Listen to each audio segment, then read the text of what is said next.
Welcome to another episode of Kristen's Democracy Kitchen. On this episode, Maryland League of Conservation Voters Political Director Kristen Harbeson goes through the steps on how a Maryland bill becomes law and uses the traditional Battenberg cake as a demonstration. The General Assembly takes 90 days, which only gives a few short weeks for elected officials to take action on critical bills. Before that, on the 69th day of the 90-day session, is an important milestone in the legislative process called crossover. This is the point where if a bill has gone through one chamber in our legislative body, it has a greater chance of passing out of the legislature entirely. So let's dive in and see how a bill becomes a law just in time for crossover, with a crossover cake.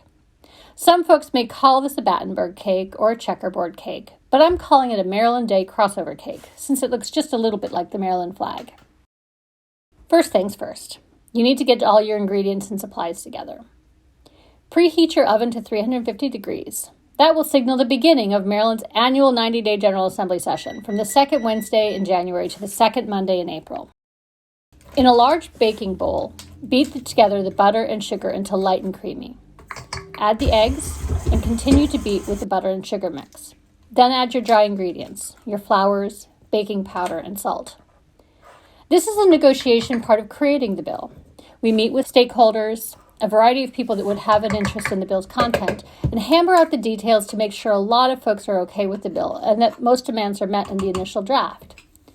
For example, in this recipe, I use gluten-free flour because the folks I'm making this cake for, or the purpose of the bill, is for folks who are gluten intolerant. And it's important that in any bill negotiation to keep in mind who you're drafting the bill for. We want to bake a bill that everyone can benefit from. Now's the fun part.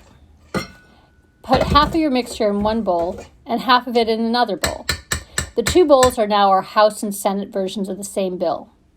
Add almond extract to represent the House bill. The chocolate batter is in the Senate. Two delicious chambers.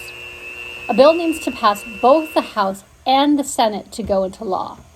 We are baking a bill today that is being introduced simultaneously in both the House and the Senate.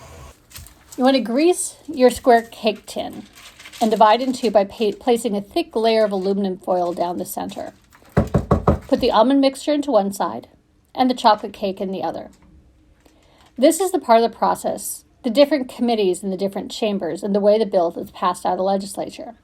We're calling the aluminum foil Bladen Street in downtown Annapolis, the street that separates the House and Senate office buildings. Bake your cake for 30 minutes or until the cake springs back when pressed lightly. Remove from the oven and leave to cool on a wire rack. Cut each cake the same size and then cut each cake in half lengthwise. For a bill to be fully baked, it often needs to be amended to make it fit, like I'm doing with my House cake and my Senate cake. This is almost the point during the legislative process where we are today, better known as crossover.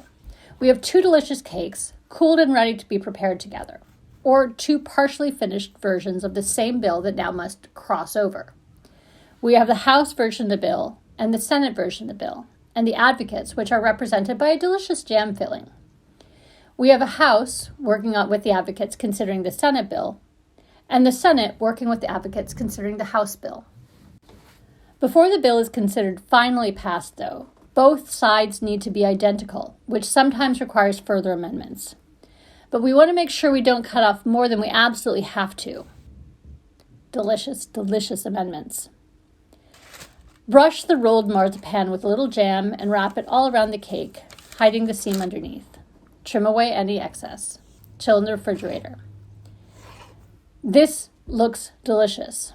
And this is the wait time after the bill has gone through both chambers. It's now cooling and waiting for the governor to sign it into law. When it's done, all the work of the legislators and advocates are hidden inside, just like the cake. Serve and enjoy. And that's it. You've passed a law. Better yet, you have cake to celebrate. As you can see, there are many moving parts in making cake and in passing legislation. It requires people coming together and advocating for what's best for us, our families, and our communities. This is a healthy part of any democracy, and good governance requires all of our participation. I hope you learned a lot about how Maryland passes laws and are encouraged to contact your legislators and elected officials. Maryland LCV has made this easy with our Conservation Voter Report, and you can find out who represents you in Annapolis and how those legislators voted on the environment.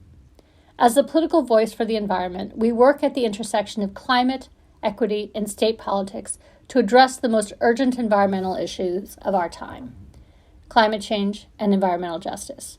To that end, please take action today by contacting your state legislators and be part of protecting our land, air, water, and communities. Thank you. Enjoy the cake.